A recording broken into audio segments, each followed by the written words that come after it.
Good morning বন্ধুরা, সবাই কেমন আছো? আশা করি সবাই ভালো আছো। দেখো, সকালে আমি স্কুল থেকে আয়া ডাল ভাত রান্না করলাম, কইরা কারকল ভাজি করলাম। এবার আমি মাছ কাটতে বসি, এবার ট্যাংরা মাছ আর পাবদা মাছ। তো এটি কাটতেছে, ওখানে না কাটলে রান্না হইতো না, কারণ মাছ হয়ে আছে ওখানে ঘর। এটি আজকে 3 দিন হয়েছে আনছে, বুঝছো? এটিরে রান্না হইতেছে শুধু কাটার লেগে, আজকে না কালকা এমন কথা হতে। তো আজকে এটিরে না কেটে রান্না করলে আজকে বকা দিব ঠিকই। ইলিশ মাছ আসলে তো কিন্তু ইলিশ মাছ দেখা হয়েছে, তো ওখানে আমি এই মাছটি কাটটা সেরা তারপরে রান্ধুম। তো মাছটি আমি শুধু পেঁয়াজ দিয়ে তত্তরা করে এলাম, আর বেশি কিছু করতাম না। তো দেখো, সকাল সকাল কার ভালো লাগে কষে মাছ কাটতে, আমার তো একদম বিরক্ত লাগতেছে কও। কালকে দুপুরবেলা ভাবছিলাম কাইটটা রেখা দেবো, কিন্তু যেহেতু আজকে স্কুল নাই এই কারণে আমি ভাবছি যে থাক, আজকে কাটতাম না, আবার কালকে কাটব। শুধু আলিস্বামী আমার শরীর কো, শুধু দুইটা জিনিসে আমার বেশি আলিস্বামী। এক হইলো গুঁড়া মাছ কাটা, আর এক হইলো গরমুসা। আমি জানো মাছ কাটতে যেই দেরি লাগে আমার, আর কইয়া লাভ নেই।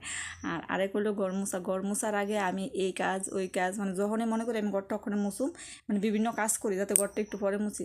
কেন জানি আমার ঘর মুছতে এত আলস্যা লাগে, আর কইয়া লাভ নেই। তো বন্ধুরা দেখো, তোমরা সঙ্গে কথা কইতে কইতে আমার মাছ কাটা হয়ে গেছে, বেশি মাছ আছিল না। তো আমার মাছ টাছ কাটা কমপ্লিট হয়ে গেছে।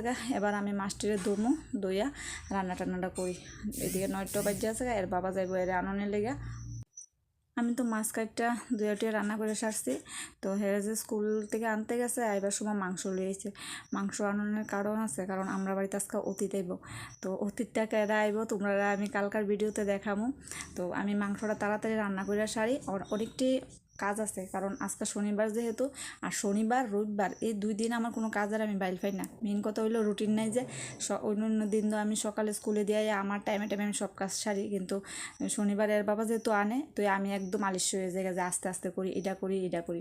তো দেখো বন্ধু, এদিকে মাংস বসাই দিয়ে আসে আমি অনেকটি কাপড় কাচা লইছি, কারণ এদিকে ঘরের মধ্যে যেখানে বাসন ধুই আমি এদিকে কাপড়টি কাচা লাইছি, কারণ নাইলে বাইরে ধুইতে গেলে তো এদিকে আবার মাংস দেওয়া হইতো না। এদিকে রান্না করতে করতে আমি কাপড়টিও কাচা রেখা দিলাম।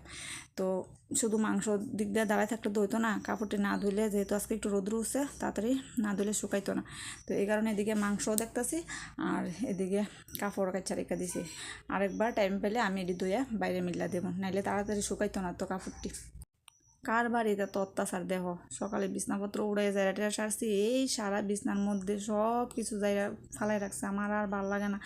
এই দিয়ে আবার ঝাড়তে হইব, ঝাড়টা ঘরটর আবার ঝাড় দিতে হইব। কী অবস্থা দেখছো না, এত বড় ছেলে এত দুষ্টামি করে। তো বন্ধুরা সকাল থেকে কাজ করতে হতো, তখন এবার 11টার উপরে। তো এবার প্রচণ্ড খিদা পাইছে, আমি এবার ভাত খামো। এদিকে দেখো মাংস হইতেছে, মাংস ঝোল দিয়ে দিছি, এই যে দেখো। তো মাংস হোক, আমি তো মাছ রান্না করছি, কাঁকড় ভাজি করছি, ডাল করছি, তখন আমি ভাত খামো। ভাত টাত খায়া এরপরে গিয়ে বাকি কাজ টাজ করুন, প্রচণ্ড খিদা পাইছে। তো আজকের মতো ভিডিওটা এদিকে শেষ করতেছি। সবাই ভালো থাকবা, সুস্থ থাকবা, আর যারা যারা আমার ভিডিও ভালোবাসো বা দেখো, তা লাইক কমেন্ট শেয়ার করে দিবা। টাটা।